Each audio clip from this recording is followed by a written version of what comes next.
ये है कविता दीदी स्पेशल वड़ा पाव। तकरीबन 1.5 साल से ये चल रहा है और यहाँ पर डोसा, पाव भाजी, बारबेक्यू है, लेकिन वड़ा पाव की बात ही कुछ और है। बड़ा अच्छा रिस्पॉन्स है हमारे लोगों का यहाँ। खाने तो कराची में बहुत सारे हैं, अगर बिरयानी बेचती तो वो नहीं बिकती, तो लोगों को फॉलो करने से बेहतर है इसने कुछ अलग किया। इंडियन फूड की मार्केट जीरो है कराची में, तो इस बैंड ने 0 से 100% लाया, वो भी इस वड़ा पाव से। इंडियन आइटम्स स्टार्ट किए और लोकेटेड भी ऐसी जगह जहाँ पर कराची की आधी आवाम सैरो तफरी के लिए आती है। करियोल पार्क में मेरा फूड कार्ड है और यहाँ का माहौल जैसे गोकुलधाम सोसाइटी।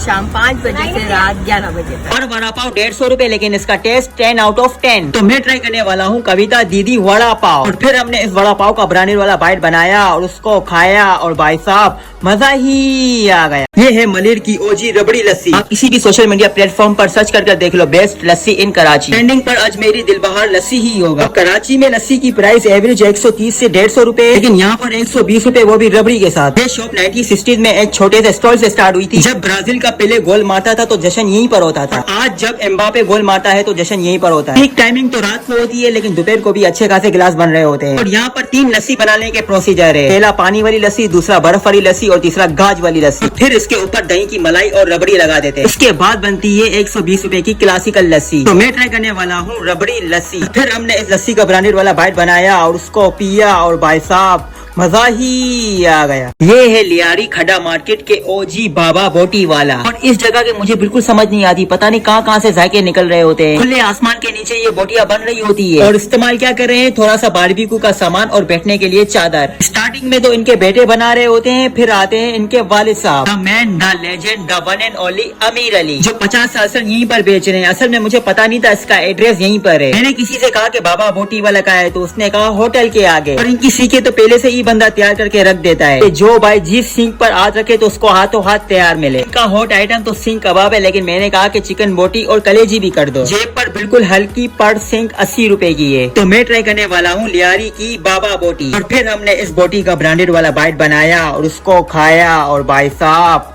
मजा ही आ गया। ये है चिकन पंजे। कुछ लोग तो पाया भी कहते हैं। सीरियसली मुझे ये वीडियो बनाते हुए थोड़ा सा डर लग रहा था, क्योंकि 90% लोग इसे नहीं खाते और सिर्फ 10% लोग इसे खाते हैं। और उन 10% लोगों में मैं भी हूँ। और जो लोग इसे खाते हैं उनको पता है ये क्या चीज है, और जो नहीं खाते उनको बता दूं ये सेहत के लिए फायदेमंद है। फायदेमंद इसलिए अगर कैल्शियम की कमी वगैरह है तो ये चीज अच्छी साबित हो सकती है। इस बारे में कुछ आइडिया तो नहीं है, लेकिन कुछ डॉक्टरों का भी कहना है। और ये पंजे इस इलाके के बहुत पुराने हैं। और हाँ, चीज अच्छी है तभी तो इनके वालिद ने स्टार्ट की थी, और आज इस पंजे को बहुत शौक से खाते हैं। अगर आपने ट्राई किया है तो एक्सपीरियंस जरूर शेयर करना। तो मैं ट्राई करने वाला हूँ चिकन पंजा। फिर हमने इस पंजे का ब्रांडेड वाला बाइट बनाया और उसको खाया, और भाई साहब मजा ही आ गया। ये है कच्ची पाड़े का आमद पकोड़े वाला। इसको खाने का रीजन सिर्फ एक, वो है बारिश। और पकोड़े आमद के हो तो क्या ही बात हो। अच्छा, तो इस शॉप की भी अच्छी खासी कहानी है। स्टार्टिंग इसके परदादे ने किया, मशहूर इसके वालिद के नाम से वो, और अभी इसकी तीसरी पेरी बना रही है। जब छोटा था तो आमद के पकोड़े बहुत फेमस हुआ करते थे, लेकिन इस भाई ने कहा वो वाली शॉप पुरानी नहीं है, ये वाली शॉप पुरानी है। और ये पकोड़े वाला फेमस क्यों बना, वो है आमद भाई का ख्वाब। आप अगर अपने ख्वाब के लिए पागलपन नहीं हो तो वो सिर्फ ख्वाब है, मकसद नहीं। जो डेली हजारों में पकोड़ा सेल आउट कर देता है। पसंदीदा दाल के पकोड़े, लेकिन कचौरी ने ब्रांडेड फील कराया। और केमाड़ी में कुछ खानों की ऐसी कहानियां हैं जिसे दिखाना बाकी है। तो मैं ट्राई करने वाला हूँ आमद के पकोड़े। और फिर हमने इस पकोड़े का ब्रांडेड वाला बाइट बनाया और उसको खाया, और भाई साहब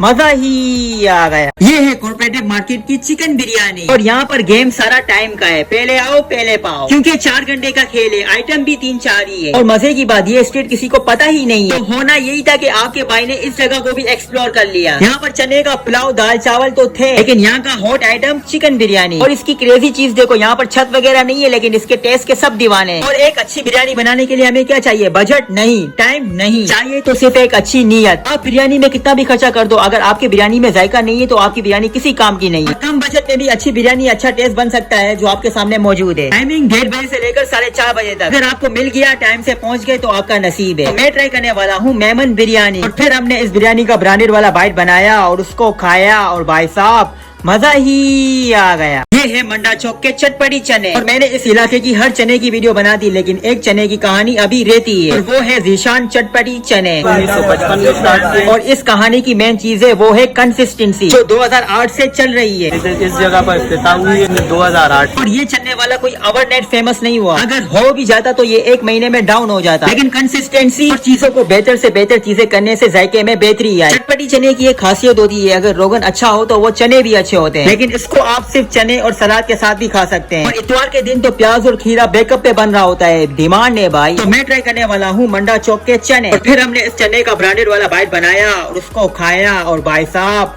मजा ही आ गया।